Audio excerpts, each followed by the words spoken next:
Lonesome-Like by Harold Brighouse.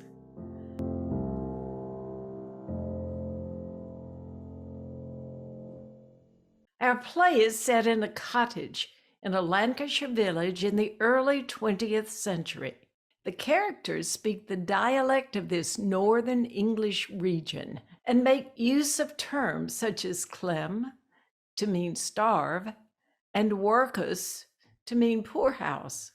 As the scene opens, we find Sarah packing a trunk in a room that has been cleared of much of its decor.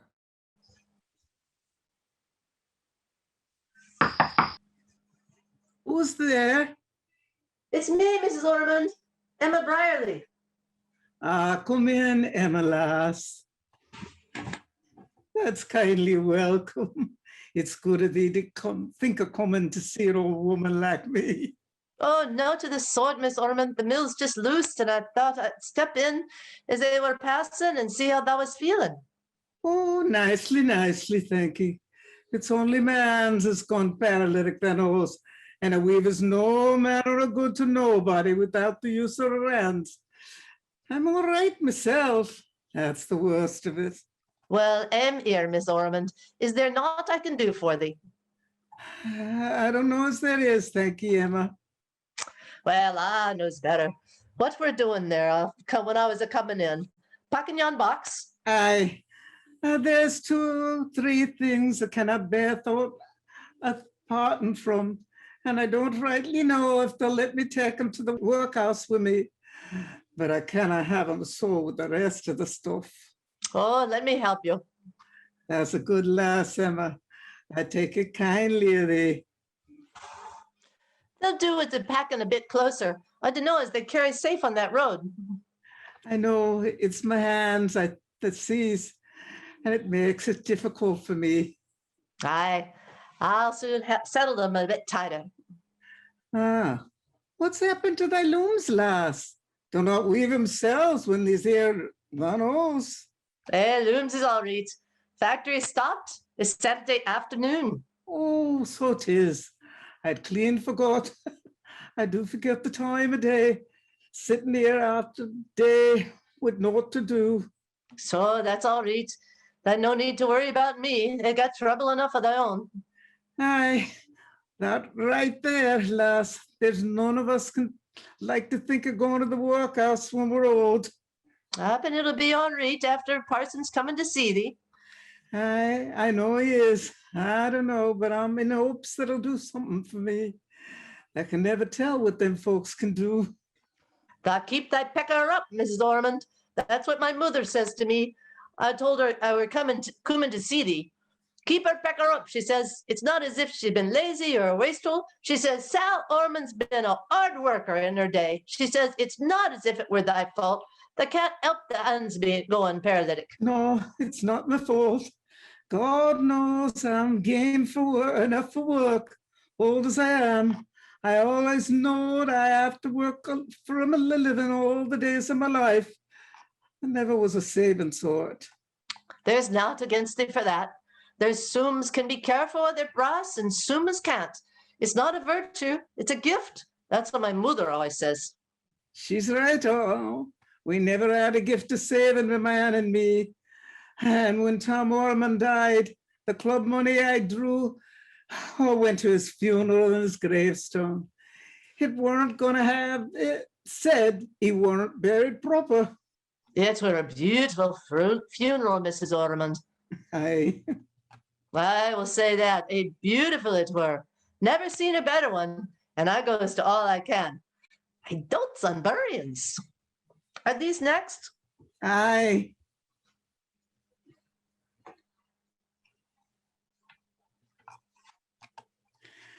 I've been a house-proud woman all my life, Emma, and I've took pride in having me bits of stick as good as another's. Even the manager, Mrs. up in the factory house there, she never had a better show of furniture nor me, though I says it shouldn't. And I takes brass to keep a decent house over your head. We always had our full holiday in at Blackpool, regular at wakes time.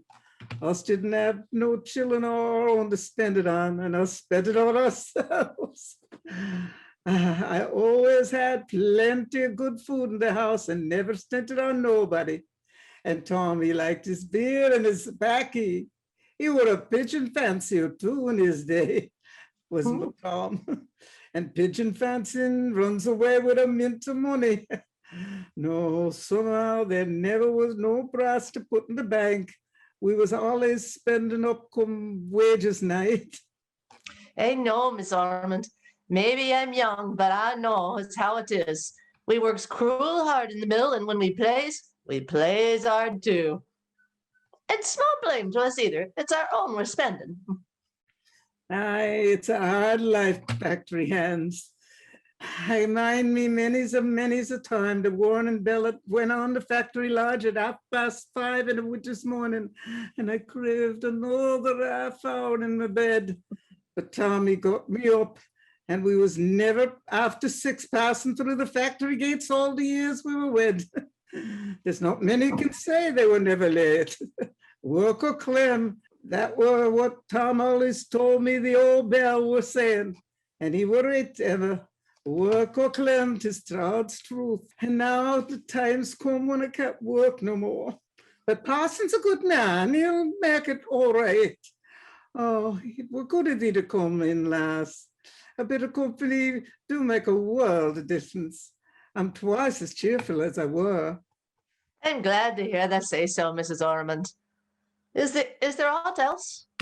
I was thinking I'd like to take my black silk out worn on Sundays many a year, but I cannot think it's right for the workhouse.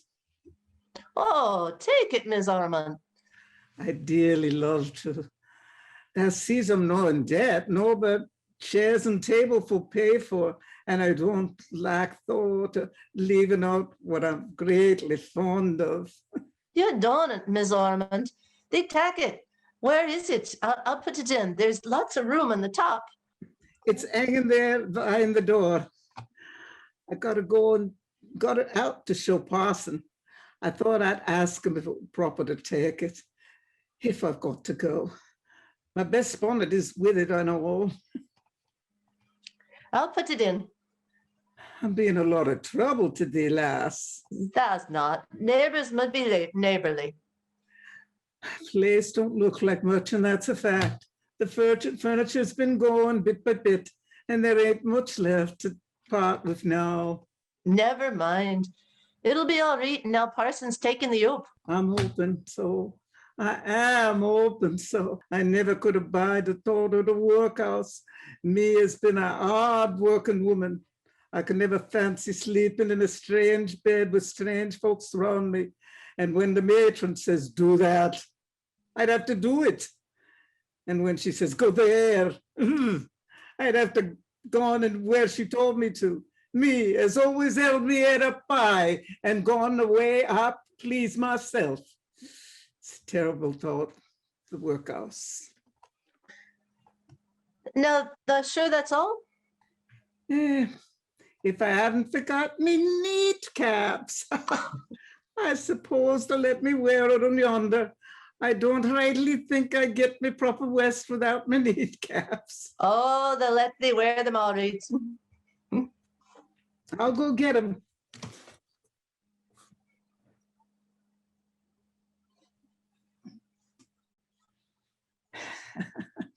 That's all now. So you never had no children, did you, Miss Ormond? No, Emma, no. Maybe that's broad as long. You know how they go. Some of them turn again you when they've grown and they get themselves wed and forget all you done for them. And like many I could name, and they always were to you when they were young.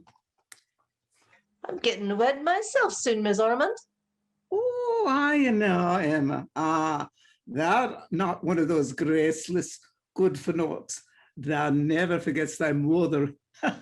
I know. I know what she's done for thee. Who's that keeping company with? It's Joe Endel, as goes with me, Miss Ormond. Indle? What, not the son of Robert Indle? Him is used to be the overlook in the factory when he went to the foreign parts to learn them Russians how to weave. Aye, that's him. Well, I don't know aught about the lad. His father were a fine man. I minds it well. And I'll tell thee this, Emma, and I'll tell thee this to thy face. He was doing well for himself, his young Indle. Thank you, Miss Ormond. Getting wed, think of that. Why, it seems only t'other day that thou was running around in short frocks, and now thou's grown up and getting thyself wed. Time do run on. Sithee, Emma, that's a good lass. I've got an old teapot yonder, as my mother gave to me when I was wed. If I weren't for packing it in the box because I risk of breaking it, but I were going to carry it in my hand. I'd mind to keep it until I was dead. I reckon I'll have no use for it in the workhouse. Thou's not gone there yet. Never mind that. I'm giving it to thee, lass, for a wedding gift. That'll take care of it. I know. When I catches it, happen thou spare me a thought. Oh, no, Miss Ormond, I couldn't think of taking it. Or too proud to take a gift from me. No, thou knows I'm not. Then hold thy hush. I'll be back in a minute. Happen I'd best tidy myself up too against Parson come. Can I help thee, Miss Ormond? No, lass, no. I can do a bit for myself. And my hands ain't that bad. I kind of weave with them, but I can do all I need. Well, I'll do up the box. Aye. All right. Okay.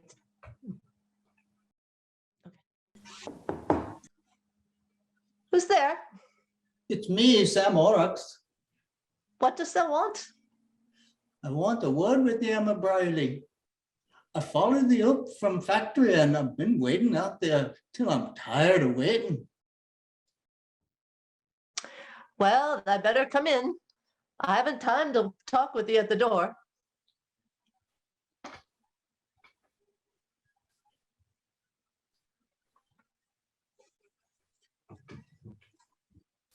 Where's Miss Ormrod? What's that to do with thee? Well, I were only asking to not be so short with the chap. She's in the scullery washing her, if thou wants to know. Oh, Don't they take off the cap when they come in the house, Sam Horrocks? no. Well, I take off the cap in this house or go to the other side of the door. Yes, Emma.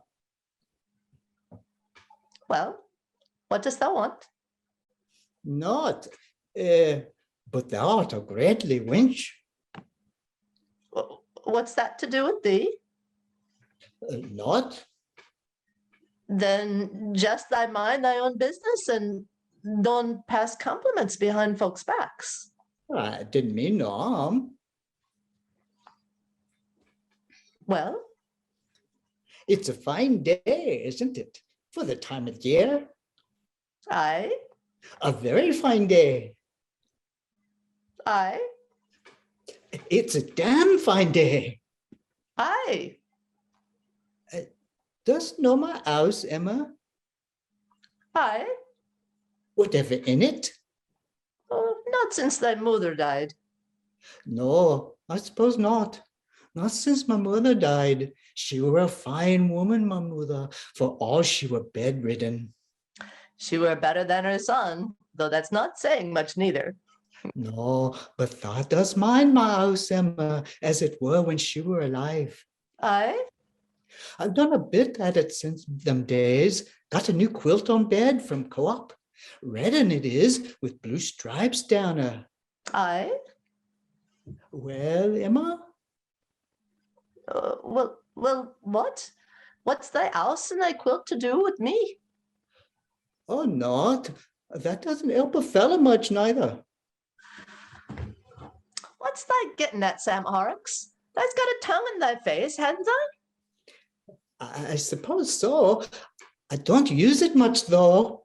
No, that's not much better than a tongue-tied idiot, Sam Horrocks. Always mooning around the engine house in the daytime and soaking at home at night time. I'm lonely since my mother died. She did have a way with her, my mother. That old place has not been the same since she went. Daytime, they knows I'm all right. The seas, them engines, them and my pals, they talks to me and understands their ways. I don't somehow seem to understand the ways of folks like as does the ways of them engines. No, doesn't try. T'other lads go ratting or dog feeding on a Saturday or to a football match of a Saturday afternoon. They stays mooning about the house. That's not likely to understand folks. That's not sociable. No, that's right enough. I know but get laughed at when I tries to be sociable and stand my corner down at the pub with the rest of the lads. It's no use my trying to soup ale. I can't carry the drink like t'others. I knows I've ways of my own. That has that. I'm terribly lonesome, Emma. That there house of mine, it do want to winch about the place. The engines is all right for days, but the nights is that lonesome like thou wouldn't believe. Only has thyself to blame. It's not to do with me, choose how. No, I'd hope as how it might have, Emma. Sam Horrocks, if thou doesn't tell me proper what that means, I'll give thou such a slap in the mouth. That does fluster a fellow, Emma, just like my mother. I wish I had been. I'd have knocked some sense into thy silly head. Wilt thou have me, Emma? I make good money in the engine house. Oh, get up, thou great fool. If thou didn't keep thyself so close without mooning about the engine house, never speaking a word to nobody, thou know I were keeping company with Joe Indle. Is that a fact, Emma? Of course it's a fact. Bands will be up come Saturday, Sunday fortnight. We're not in it either. It's just like the great blind idiot that thou art, not a seeing it long enough since. Oh, I want to wear. But God, I'd so up does it have me, Emma. Oh, I'm sorry if I've hurt thee, Sam. Oh, it wasn't my fault. Well, I think maybe I'd best be going. Aye. Parson's coming to see Mrs. Ormerod in a minute. I know all about that anyhow. She's in a bad way. I don't know myself as Pars can do much for her. It's hard lines in an old one. Well, you not want me here. I'll be moving on. And no offense, Emma, I hope. I'd ask thee first if I'd known as it were after thee. I've been trying for long enough. No, there's no offense, Sam. Thou's a good lad if thou art a fool, and maybe that's not to blame for that. Goodbye. Goodbye, Emma. And I hope you'll make thee happy. I'd dearly like to come to the wedding and shake his hand. I'll see that's asked. There's Miss Ormerod stirring. I better be getting. All right. Goodbye, Emma. Goodbye, Sam. Would anybody here, Emma?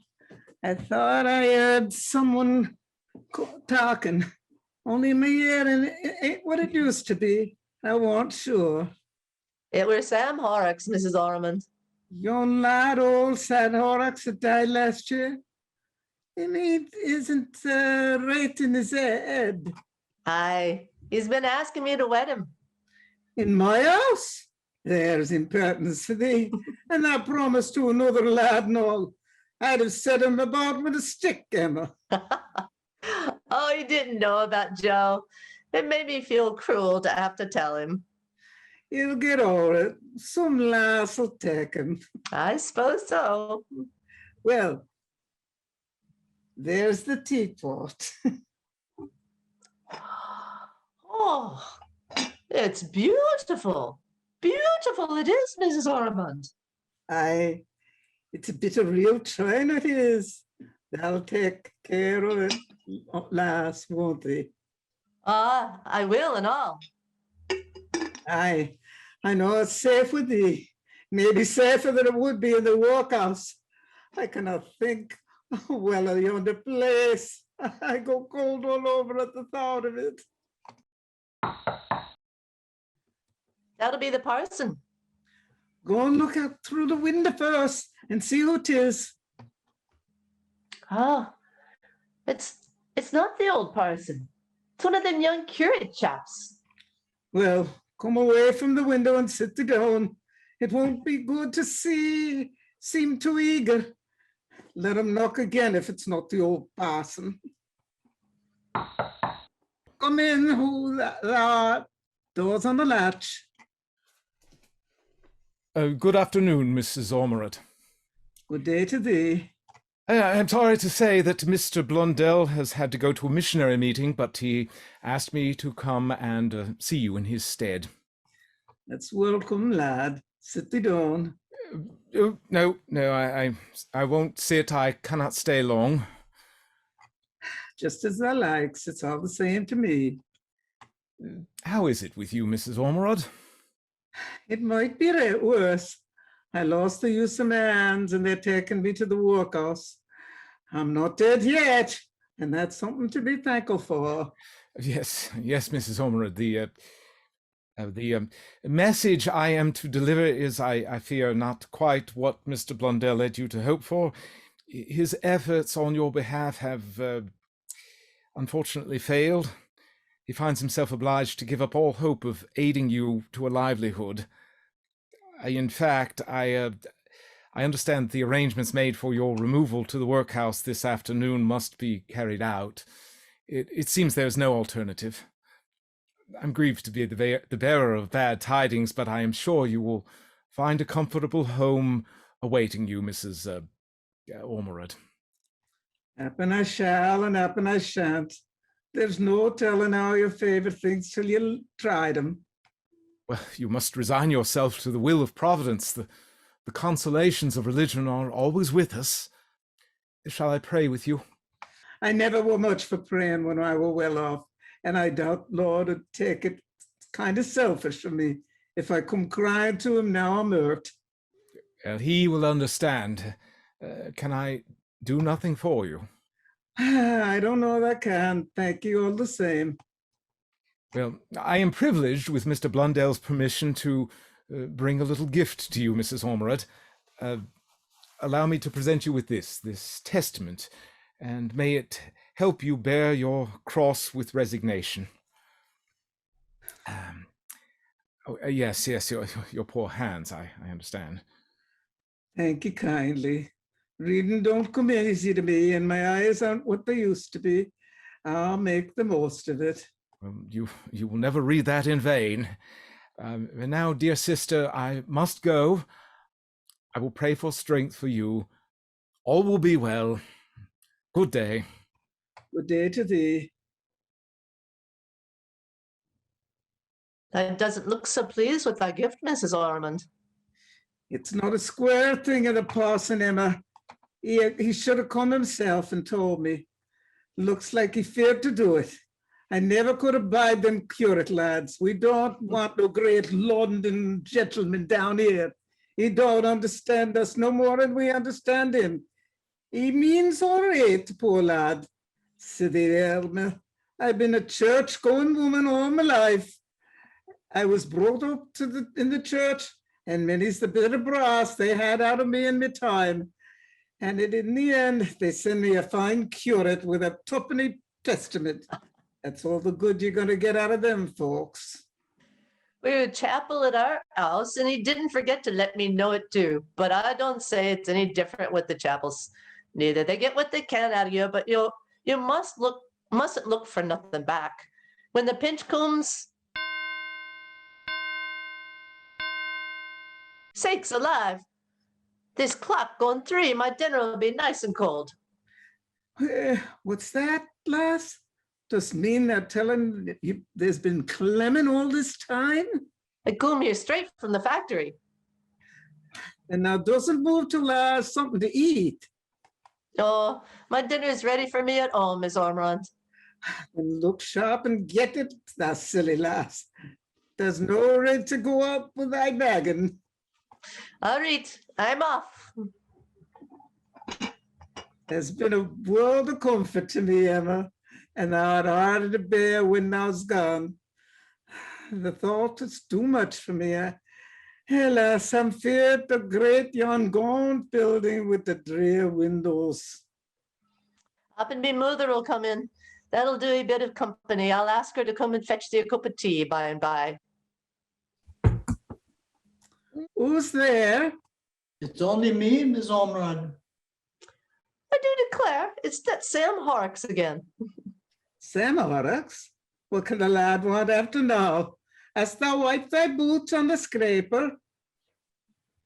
Yes, Miss Ormerod. Come in then. Take the cap off. Yes, Miss Ormerod. What dost want? I've some business here. I thought I'd find thee by thyself. I'll come again. Let the door be. Dost say thou's got business here? Aye, with thee. I'd like a word with thee, private. All right, Emma's just going to her dinner. I'll ask my mother to stop in and say hi later on, Mrs. Ormond, and thank thee very much for the teapot. I'll be thankful if she'll come. Now, Sam Horrocks, what's the matter with thee? It's a fine day for the time of the year. Didst want to see me in private to tell me that, lad? No, not exactly. Well, what is it then? Come, lad, I'm waiting on thee. Art tongue-tied? Can't thou quit mauling yon bit of waste and tell me what thou wants? Maybe it'll not be so fine in the morning. I'll tell thee what I'd do if I had my use of my hands, lad. I'd come beside thee and I'd box thy ears. If thou's got business with me, thou best state it sharp, or I'll be showing you my door. That do fluster a fellow so as I don't know where I am.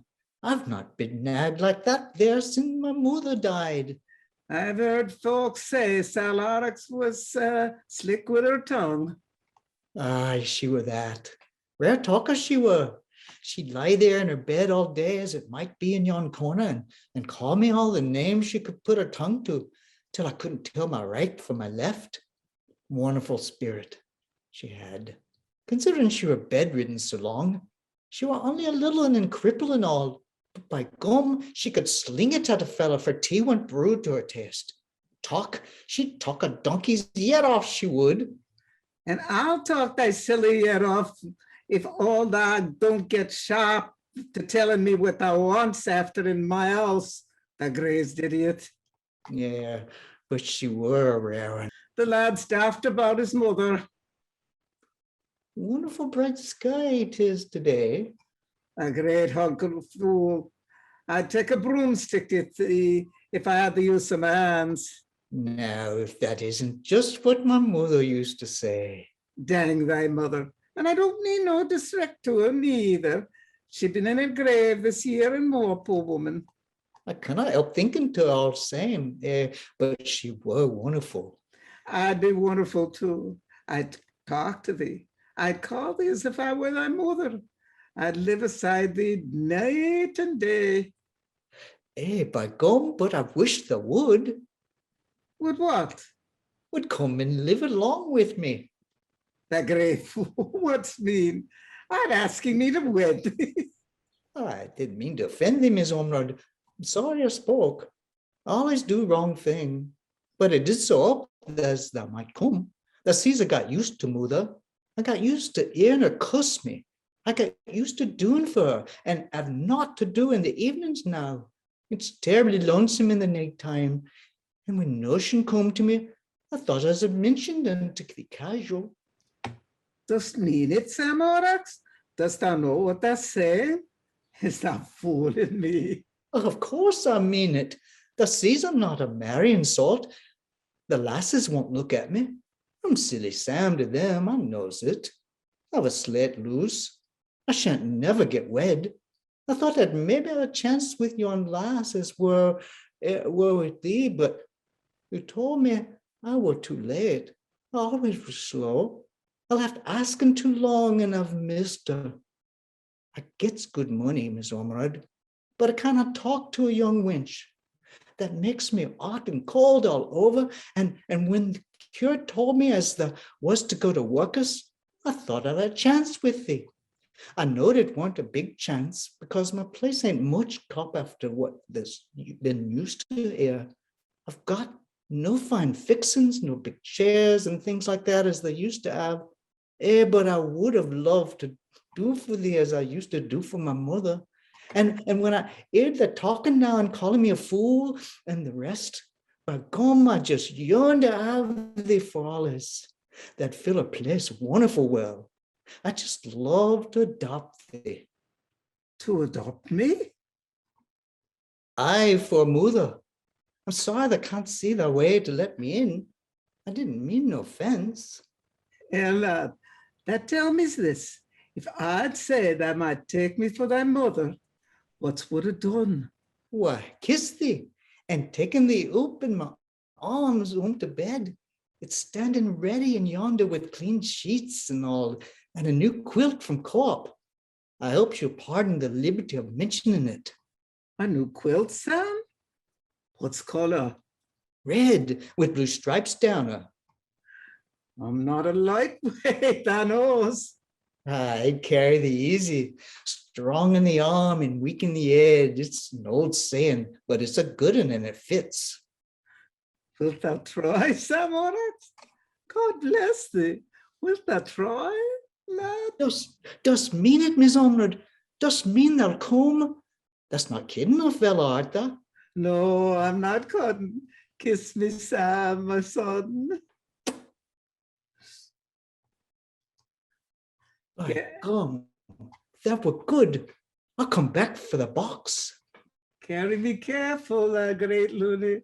I'm not a sack of flour. Aye, but I likes to hear thee talk. Yon was real motherly it were.